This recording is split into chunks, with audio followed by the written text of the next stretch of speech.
with demand expected to come back, the question remains, does this mean the economy is back on track? Companies now, after experimenting with offshore in places like India, Philippines, and Poland, want to bring those jobs back. We invest in the U.S. We're the biggest exporter in the country. In the cycle we're in right now, we're creating jobs. From Radio America, it's Neil Asbury's Made in America, the show that explores American industry, large and small, and promotes American-made products everywhere. Put Neil Asbury's Made in America to work for you. Welcome to Made in America. I'm your host, Neil Asbury, together with co-host Dr. Rich Ruffman. So, Rich, Congress this past week has actually taken action and are passing some very, very important bills to get relief to our small businesses and our entrepreneurs. And as they say, God is in the detail, and I know that there's still a lot of regulation that needs to be written around this and how our small businesses and risk takers, entrepreneurs, our inventors, how are they going to get access to this funding that they desperately need? How long will it take? I mean, it's great that they took action, but then if it's full of bureaucratic red tape in order to have access to these funds, we don't have a lot of time. We don't have a lot of time. I mean, I'm talking, these funds needed to be dispersed or at least begin to be dispersed within the next week or so. Now, I was watching Mnuchin, and he was talking about, hey, look, to get these funds, we're going to make it easy. You're going to go down to any FDIC insured bank, which is like most banks, right? Let me think. Every bank. What isn't? What is it? What idiot would go into a bank that doesn't have FDIC in the front door? And you bring... And you bring, your payroll and some of these other operating expenses, and you bring it in there, and you walk out with the money. I mean, it just sounds like God. That sounds like the old days. Is that really the old days are back? This is great. But to think the Democrats did that. This is what wow. So just walk in and ask for the money. It's got to have some. I'm sure that's going to go well. Yeah. Well, again, read the fine print. I don't know, but I mean, that's how desperate the situation is right now. I mean, yes. We got to get these funds to the people who need them. I mean, otherwise they just fold up, and once we get back to work, they call back their workers. There won't be any businesses to call back workers. Well, that's the biggest concern, and that's what upsets me, is that it's very nice for everyone to say, and I get it, that you have to take 2 weeks off or 2.5 weeks off. We're going to kind of get ahead of the numbers for the coronavirus. We're going to do that, and it's just great. But when they start talking about, we have to go out another 4 weeks, it has to be way after Easter. Well, you can't tell that to a lot of people who have had companies, small to mid, particularly small companies, that you can't have your hairdresser, you can't have your printer company, all sorts of things that you can't do, and you can't make it 7 weeks, 8 weeks, 10 weeks. Now multiply that across the board, and you've destroyed the economy and the backbone of this country. And people can't handle that. And it's not their fault.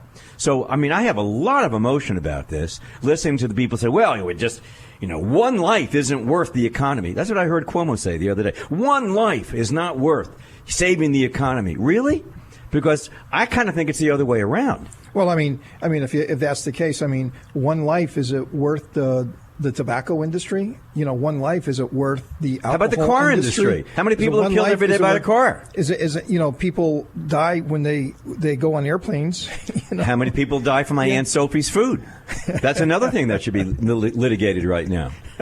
But you can't stop a whole I mean, I get it. But if you think about it, and you think of the numbers, and you think of the flu, 17,000 people killed by the flu this year, 76,000 last year with the flu. How many thousands are killed by this right now? I don't think it's a big deal. People will buy into it. You want to know why, Neil? Because America is one of the most unbelievably forgiving entities in in the world. We are wonderful people. People will get behind it and sacrifice. But you can't do it to the point they can't pay their rent, they can't pay their mortgage, they can't pay the rent of the mortgage for the building that their companies are in, they can't pay their employees, and everything they worked for goes downhill and it's gone because they can't make it to the other side. Can't make it to the other side. And the other thing scares me. The other thing I know that's going to get you going today is the politicizing of the coronavirus. And we're going to get to this, but I mean, what is Joe Biden doing? Joe Biden doesn't know what you're asking me. What Joe Biden's doing? Let's ask Joe Biden. Oh, wait. Because he doesn't know what he's doing. He has no idea what he's doing. He's not around. When he's around, he's still not around. No, he doesn't have any idea. Hey, let's talk about the politicizing of coronavirus. I mean, this is really, really a serious issue. And, to get our country back to work, I mean, we're going to have to come together. We're going to have to do things in a bipartisanship way. And it just all can't be about, how do we defeat the president? Unfortunately, that seems to be where a lot of the Democrats are right now. We're very pleased to have with us Scott Walters, the president of Capital Research Center. And he's published a piece just the other day in the American Spectator. Very, very good organization. And it's entitled, Democrats Began Politicizing Trump's Coronavirus Response Well Before Senate Gridlock. That's absolutely true. Hey, Scott, welcome to Made in America. Honor to be here. Thanks. So I got to follow up. My first question is going to be, what is Joe Biden doing? I mean, what is the point? Is this just him trying to be relevant and, the president's not doing enough? I mean, what more could he be doing? Well, sadly, Joe Biden's job is to give people reasons to prefer him to Trump, and that's a little tough for him at the moment, it looks like. I mean, he just looks like totally lost. But, the whole politicizing of this and, it's really, really quite sad to see. And now that there was this little bit of bipartisanship, now do we get back into the corners of this political gridlock? Well, probably. I mean, if you go back and look at the history of 9/11, the president and both parties in Congress for some weeks were able to have regular meetings and be polite and try to pay attention to the country's business. But it wasn't very many weeks before the Democrats just stopped doing it because all they care about is their next election, and it was helping the president and it was not helping them. So they quit it. And now this time they didn't even last that, we didn't even get several weeks along before it collapsed. And thank you for mentioning the article. But, it's funny. The headline there was talking about how the Democrats began politicizing this before the gridlock.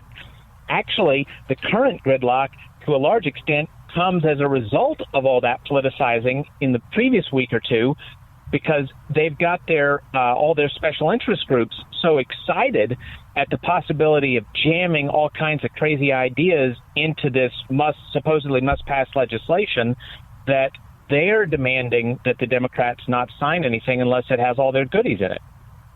Well, it is amazing, except, it was passed. The Senate version was passed this week. And I'm just trying to figure out where, $75 million for the Kennedy Center really helps the folks with the virus, or where working with the union really helps with the virus, or any of the stuff that we're talking about on the private, things that they're doing right now. $300 million going to the Corporation for Public Broadcasting. I'm sure that really helps the virus. Or for that matter, Sesame Street. Maybe that helps the virus, but hundreds of millions of dollars.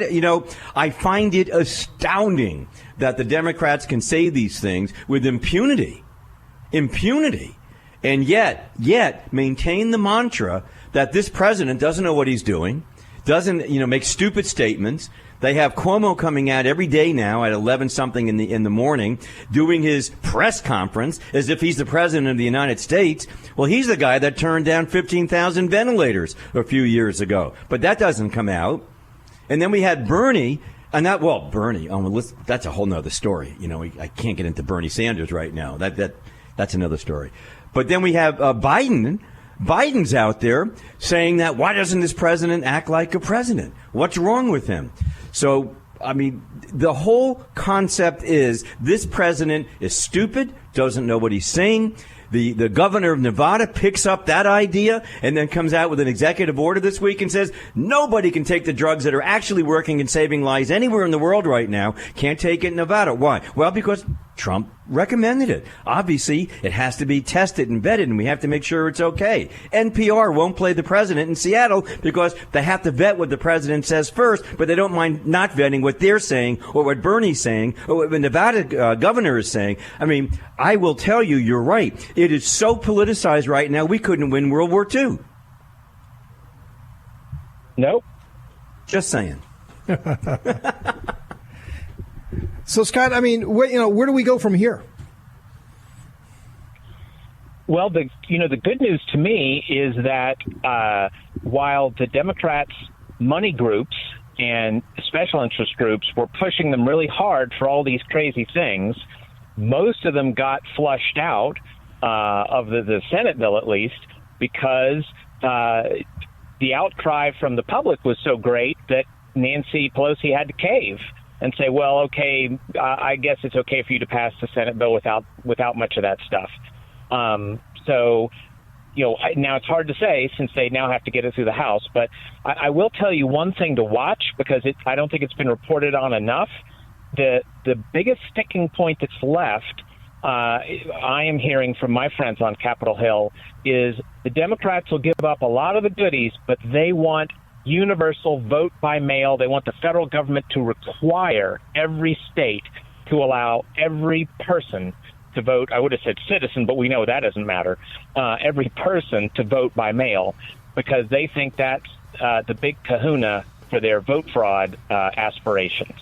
And that is something we really have to still be worried about. Yeah, wow. Yeah, that's a good point. Hey, Scott, thanks for being on the show. Scott Walter, president of Capital Research Center. Check out his latest piece in the American Spectator.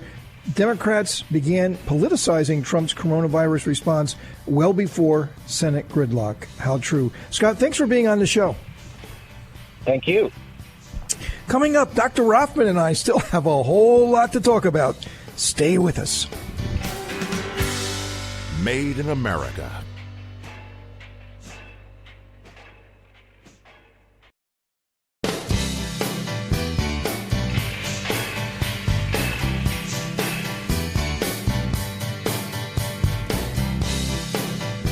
Welcome to Made in America. I'm your host, Neil Asbury, together with co-host Dr. Rich Rothman. So, Rich, I want to stay on this Biden-Bernie thing for a while because, think about it. Biden truly did have like one of these greatest comebacks ever, on Super Tuesday. The guy, the left-wing media was writing his obituary, and his political obituary. The guy was done. He was toast. President Trump and his whole team, they were not even considering him as a viable candidate. Everybody had moved on. It was burning, and it was going to be this classic clash between capitalism and socialism / communism, and that was what the election was going to be all about. I think the Trump team was feeling pretty good about that argument. I think that the mainstream Democrats, I don't know if there are any mainstream Democrats, they call them centrists. I don't know if there are any centrists anymore, but that group was scared to death of the Bernie Trump matchup because, they know socialism isn't going to sell in America.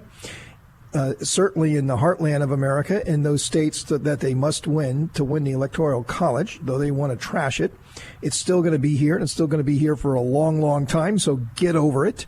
But here, out of all the ashes, comes Biden riding back. And now he has this incredible sort of momentum.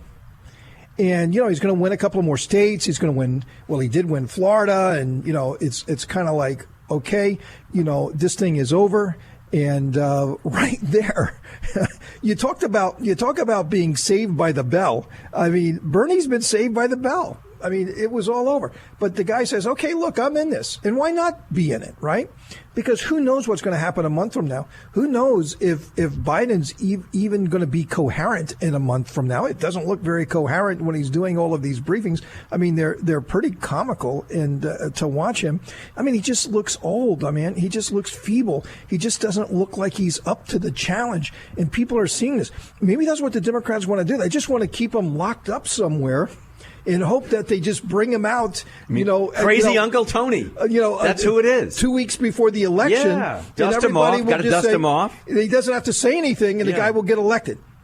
Maybe that's their strategy, and maybe that'll even work. I don't know. Who knows what's happening, 4 or 5 months from now? But an incredible story to watch him coming back and then getting beaten down to where he's just become an irrelevant, feeble, old guy that is hard to even carry a conversation of a few sentences on any topic. Well, I got to say something. When you look at when you look at a senior citizen, someone who's migrating from the 70s to the 80s, they go through a change as they get into their upper 70s. They really do change. You get that kind of a faded out look. You do. I've seen it in my relatives. I see it in Joe Biden. Joe Biden looks tired. When he walks, he looks stiff, like an old man walking. I'm not saying this because, I'm a dyed-in-the-wool conservative, and that's the way it is. I'm just telling it as I see it. Yeah, but look at Bernie. I mean, Bernie's the same age. Actually, older. Bernie is more spry. With a heart attack, Bernie is more spry. He's got a gait in his step. I mean, the guy's he like does. there. And crazy as a loon. But he's with it, and when he talks, at least he can stay on tack. He's articulate. He says it, and he believes it.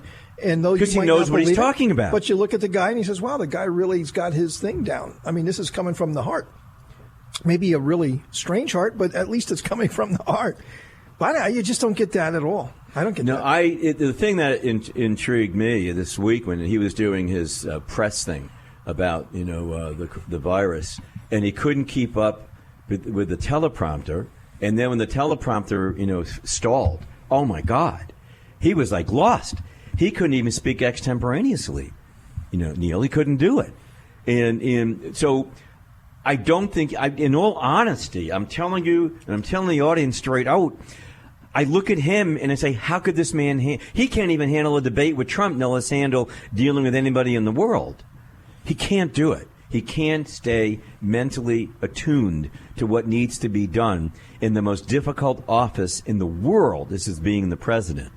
And I have to wonder, what are the Democrats thinking? Is it because they don't want Bernie? Because Bernie is a socialist, Marxist, communist. I mean, he could be a Stalinist for all I know. I've never been a fan of Governor Cuomo in New York. I haven't.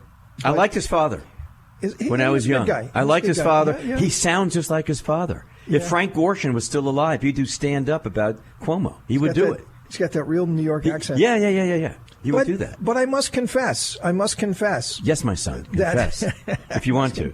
That, he's doing a good job up there, and he's trying his best. And he's like, well, doing a good job with what? Wait a minute. Whoa. You can't get away with that. No, I'm gonna get away with that. I want to hear what you mean. No, but hey, look, they're in a catastrophe up there. I mean, he's crying out with the health thing. With the health thing. Yeah, not with economics. No. Not his policies. Lost and all with of economics. That. But I think New York. He's out there fighting for New York. He's kind of got this soothing way about him. Hey, look, when he's doing his press conferences, he's just doing it from all the things that he's being briefed on. He absorbs it, and I think he's doing a great job of explaining what's going on without having to read a teleprompter. And I admire that. I don't like teleprompters to begin with, but he just seems to have it. The facts within him, and he studied very hard, and he's getting briefed and all that. But, hey, Rich, we're going to have a great guest coming on. She's been with us before, a really wonderful guest. We're going to talk about what's happening for small businesses with all of this sort of stimulus money. And, boy, it's trillions right now, trillions. Kerrigan's going to be with us, president of Small Business and Entrepreneurship Council. You don't want to miss it. Made in America.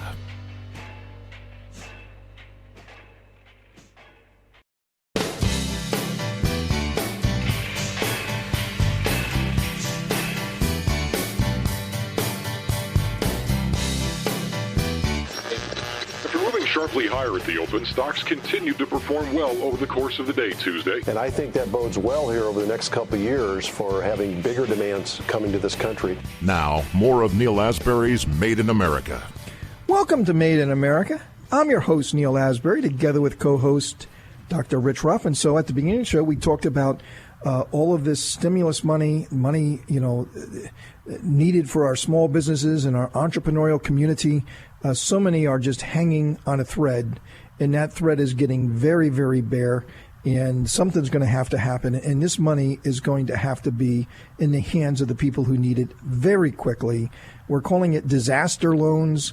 This is truly a disaster. And as in any disaster, you have a very short time to act. You just can't keep on going out there. And as we know, whenever you deal with the American government, the bureaucracy and the red tape and how long it takes to get anything done, I mean, these businesses won't be around in another couple of weeks if it's going to take them weeks of applying. And then, and it's not so easy to get this money. I got to tell you, there's a lot of strings attached. They got to analyze, are you qualifying, not qualifying? There's a lot of rules about, how do you get this money? And then where does the money come from? So many different things. Well, we got the expert in our country right now joining us who's been tracking this, who's got a website that you can go to that can get all the latest and greatest information. She's with us now for the next few minutes. Kerrigan, who's the president of the Small Business and Entrepreneurship Council. She's been with us before, wonderful discussions, and she's with us right now. Karen, welcome to Made in America. Oh, great to be here. Great to be here. I wish it was under better conditions, right? I mean, only 3 weeks ago, my business owners were all still confident and, hiring and investing and expanding. And boy, what a shock. What a shock to the system. What a shock to the system is right. I mean, it just came out of nowhere. So, and as you said, small business owners and these businesses are hanging on by a thread. Many of them have shed employees. So, what's happening right now in terms of this package, there are some good things in it, but we needed it last week. That's what we said. The need for speed, is really important if you're going to have a small business economy when we get to the other side of this crisis. I mentioned earlier in the show, Karen, that I was watching one of the cable news programs last night, and Mnuchin was on, and he was talking about this, that, they're going to do this quickly. They're going to write the regulation. Essentially, you go into an FDIC insured bank, and, you present to them various documents and your payroll and this and that, and they're going to, issue you a check right there and then. I mean, is that what they're talking about? I mean, this was Mnuchin himself, so the guy's probably pretty informed. But, is that going to happen? I mean, is that too good to be true? Well, I think there is going to be still some time involved because these programs do take some time to turn on, right? I mean, the good thing about, you've got the disaster program going on right now, the economic injury loans, and many small businesses are applying for these loans currently. And my members of SBE Council, some of them have. They've heard back from the SBA, but there's still a process they have to go through. And there were some things in this bill, the CARES Act, this legislation that passed, that should help to accelerate that process in terms of, the SBA itself can approve these loans based solely on an applicant's credit score, as opposed to other factors that they normally have to use. So their current credit. So, how can you possibly figure out whether an applicant can repay this like in 2 months, right? I mean, we're in uncharted territory. So there's a lot of things that are happening with these disaster loans that should accelerate the process, accelerate payment. The other piece of this legislation, the SBA is going to waive any personal guarantee on advances and loans below $200,000, and some other things that will, in fact, make it that easy. I don't know if you get the check the same day, but we're looking at, basically, lots and lots. That's the disaster loan side. The SBA does that themselves. But probably what Mnuchin was talking about is this new Paycheck Protection Program, basically using the SBA 7A loan framework, which a lot of small businesses currently get loans through 3,000 financial institutions throughout this country. There's a new type of loan, that will be turned on as soon as this legislation gets voted on by the House and gets to the president's desk. So there you already have, sort of a turnkey approach to how to do these things, and they've made these loans, they've given financial institutions every incentive to provide these loans, 0% fees, 100% guarantee, and taken out sort of a lot of these other things that require more paperwork that would also add time in terms of the process of getting the loan. So I don't know if you're going to be able to. And the loans could be forgiven, too, if you keep your payroll or something, whatever that is. right? I mean, they're saying that the loans could be forgiven. Mnuchin said that the loans, as long as you keep your payroll going to people, you'll be forgiven. As long, I guess, when you access the money, you got to kind of lock in your payroll at that time or something. I don't know. Well, yeah, when you access the loan itself, I mean, basically, you're going to have to show, essentially provide documentation that you've either brought people back, because many small businesses have had to let people go, right? So either you've rehired these people, you have new hires, and during sort of this 8-week period that you use that money for payroll, you used it for other, even, rent or mortgages, health insurance, even to pay for paid leave, because this is the one thing that we didn't like. In the last package, they had this paid leave mandate, but that's another radio show probably. But there's a lot of things that this could be used for, and if you use it for that, and if you show the documentation, that portion of the loan itself will be forgiven. So the other good piece about this is really all different types of businesses. Sometimes self-employed people and gig economy workers or, gig economy entrepreneurs, they sort of get left out of these things. So both these type of loans, the economic injury disaster loans, as well as the unemployment insurance piece of this, that is part of the legislation, self-employed and gig economy people, workers, will be able to, use all these different types of programs. So I think the end of the day, small businesses can sort of breathe a sigh of relief and say, okay, look at all these different type of programs. There's all these different types of tax credits. What works best for me? And if they're working with individuals that they may own, utilities or landlords that they may owe money to, I think everyone is providing some grace periods at this point in time. And so we're hoping that, there's this bridge period, that the House has got to get this done tomorrow and get to the president's desk so that the financial institution network can do its thing and turn this on and get the cash to small businesses. So, hey, Karen, we got to make a quick. Yeah, we got to make a quick break. Really, really great stuff. Very, very articulate. Very well said. We're with Kerrigan, and she's the president of the Small Business and Entrepreneurship Council. Still a lot to talk about. Dr. Rothman wants to jump right in. We're going to be here in just a moment. Stay with us. Made in America.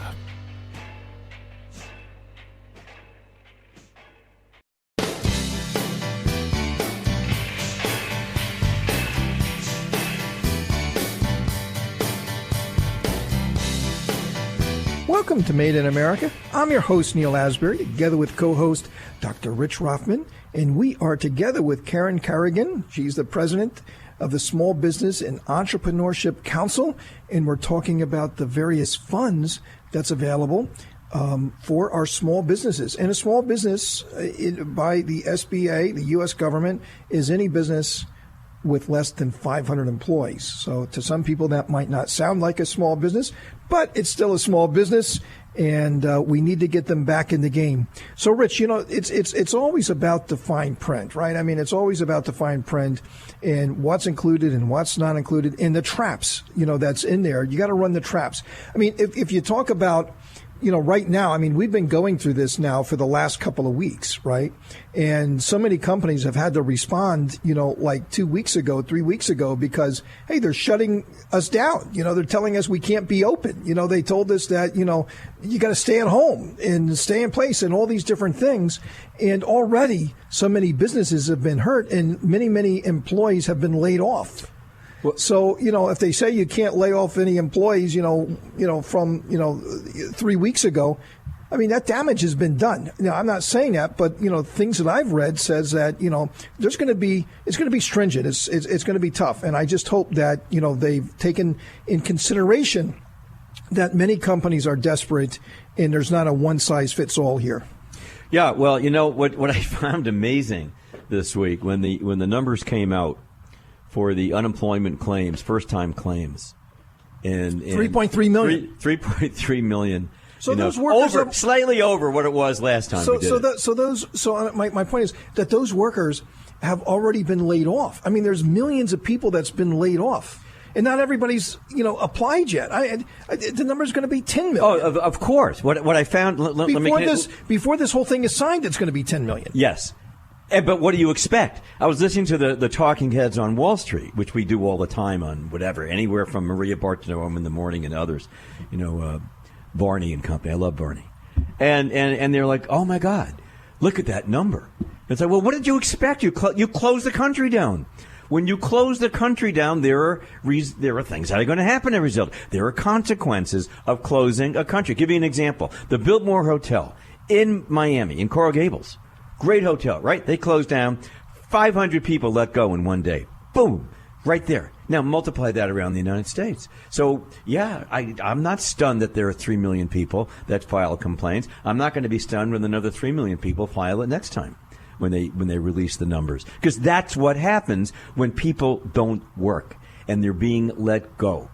And you know what really upsets me? And I want to have this conversation. I hope it's easy to get these loans, that they're not convoluted. You know, when you fill out loan documents, it's convoluted. And I even think even before with the SBA, it was convoluted. There were things that have to be done. Maybe the average Jane and Joe, the guy owning the hairdressing place, and he's got like 3 or 4 of them, worked 45 years to make them really successful. Now he's dead. Can't get any money in. He needs an SBA loan. I hope, and that's what I'd like to find out. How easy will it be for an average person? We sure as heck can't do our tax returns anymore. So how easy will it be for someone to fill this out? How do they do it? Online? Do they have to go somewhere? You could just walk into the bank and say, hi, I'm here. So how easy can it be? Because that's really important for the average person owning a company. So, Karen, right. Can you respond to that? Yeah, I mean, you're right. And some of these business owners that we have who've applied for the loans, I mean, they did it online, the disaster loans, and, worked with their accountant, to get the stuff that was needed, some financials and things like that.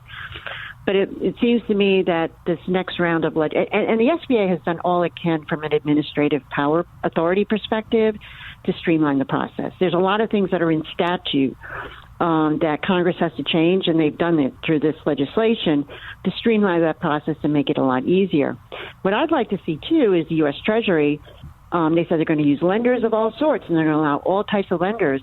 We've got, online lending has become very mature now, fintech. And these lenders are very, very good at getting businesses capital very quick in 2 to 3 days. I mean, and again, all of them have become very mature companies. I've known the founders of these companies for close to 10 years now. So I hope that the Treasury utilizes not only traditional banks, credit unions, and, community banks, but also online lenders who are just made to do this. I mean, they know how to do this, right? It's all electronic. And so we're hopeful in that regard. And plus, again, some of the other things, no personal guarantee, no collateral. I mean, all that stuff takes paperwork. You have to get it together. You have to, it all adds to the red tape and the bureaucracy. People got to look at it. So there's been a lot of those types of things that have been streamlined to make it easier and online. And we're tracking this with some of our early members who apply for these disaster loans, at the end of last week to see how long it takes. There's also the SBA Express loan, which is very, very quick. It's a $350,000 loan cap. That money comes within 2 to 3 days. Another good product of the SBA. They've increased that cap to $1 million, so small businesses can use the SBA Express loan program, and they'll get that money quickly. And that's sort of designed to get money very, very quickly to small businesses. So all of this we share on our website, sbecouncil.org. We go through all the different pieces. We drill down as much as we can. We're updating it as much as we can. And we are advocating as much as we can. We have been saying there's the need for speed. These businesses are not. This needed to come last week or the week before, and this is not a drill. This needs to happen right away. And hopefully the House will do this, and there won't be any more hiccups or games being played on the House side, and it gets signed, and it gets passed, and the president signs it on Friday evening. We'll see. Hey, Karen, unfortunately, we're going to end it there. We'll keep in touch with you very closely over these next few weeks. Would love to hear how it's going. There's a big tax piece that's very beneficial, too, that people need to look at on our website. It's going to be very helpful for small businesses in terms of deferring payroll taxes and all that. But there's a really good tax relief stuff in here, too, that's going to be very helpful for small businesses. Very, very good. Karen Kerrigan, president of the Small Business and Entrepreneurship Council, SBEcouncil.org. That's where you need to be right now to figure out how to take advantage of this and keep yourself in business. Karen, thanks for being on the show.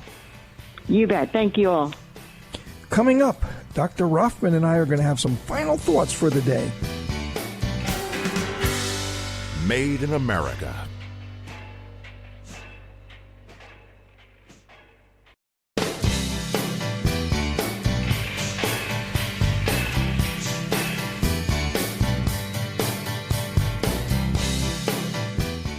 Welcome to Made in America. I'm your host, Neil Asbury, together with co-host Dr. Rich Rothman. Hey, Rich, Karen, such a wonderful guest. Karen Kerrigan, the president of the Small Business and Entrepreneurship Council. Her website, sbecouncil.org. And I wrote it down. I mean, express loan at the SBA, an express loan for $1 million. For $1 million. I mean, that's a lot of money. Help for a lot of payroll, help a lot of mortgage payments or rent payments, your light bill, your telephone bill. I mean, boy, that would get a lot of our businesses, at least going for the next 30 days or more in order to come out on the other side of this. You got to check into that. Well, yeah, but let me, I got to get this clear in my head, and maybe I'm not the only person that doesn't understand, but the monies are not available yet until it's signed by the president. Is that right? Right, and then they're going to have to write the regulation around it. So it's going to happen in the next week or two, or whatever. Well, again, Mnuchin, last night was saying how the monies should be available by a week from Friday. So, in other words, a very accelerated. It seems to me very accelerated. Now, think about it. How many?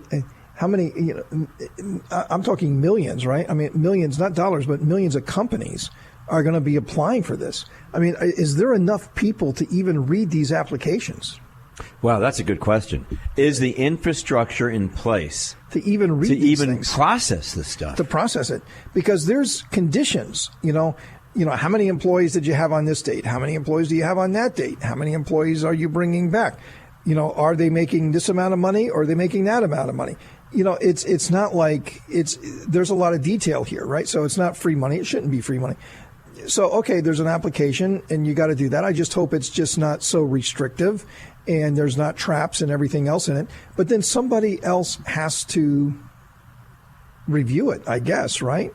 It's just kind of like if you go to get a normal SBA loan, which basically the SBA is not a bank, so they're not the ones to give you the loan. Right. What it is that they are a government organization that's created by Congress, and they provide guarantees to the banks, your local bank, and says, okay, if you loan them the money, we'll guarantee you up to 90% of that. So the risk, banks underwrite risk. So if the SBA or the American government is taking the vast majority of the risk, and as long as it fits within the sort of criteria, and by the way, SBA loans are not easy to get. I mean, there's a lot of, restrictions, and you got to be within the guardrails, and it's just it's not like you can have a fake company and go and get the money. Is there a guarantee with an SBA loan? Yeah. Who guarantees? Somebody has to guarantee it. It's the American government.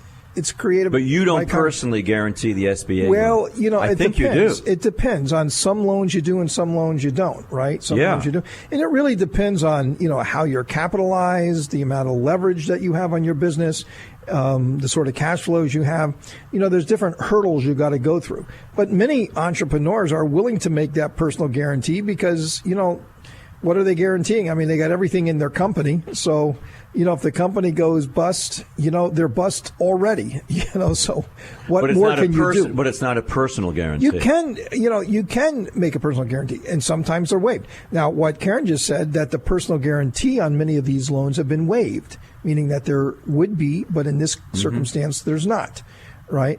So we just got to get the money to the people as quickly as we can. So let me ask you a question. So what type of person? I know what I'm going to do. I'm working with a labor lawyer in Coral Gables who handles SBA stuff. Well, what you can do, is you can just go onto the SBA website and look under disaster loans, click here, and there's the application. Yeah, I get that. And I've done that. And I don't think you need to go out and hire a lawyer to look at the application. I mean, it's information that you have. You just have to take, the 20 or 30 minutes to sit there and fill it out. So you do it with your professionals. Yeah, but that's where I'm going with it. But the professionals come back to me and ask me for the information. So well, as they would with me. But I'm just saying I want to make sure. Which is why online, I want to do it right. Go on to SBA.gov. So do they. Go on to SBA.gov. Look at disaster loans. Look at the application, and I don't think you should be so overwhelmed by it. It's not that difficult to do. Hey, Rich, I mean, it's going to be a very important topic to continue to talk about over the next several weeks.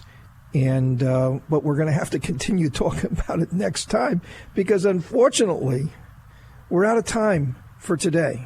But I got to throw this in. Kerrigan was on the show today. That's an alliterative name. She sounds like, just saying, a Marvel comic hero. Think about that. Kerrigan. I can always count on you. Just saying. You got the last word again. You always get the last word. But unfortunately, we're out of time. But we're going to be back again next week for another adventure of Made in America, where we never stop fighting for your jobs.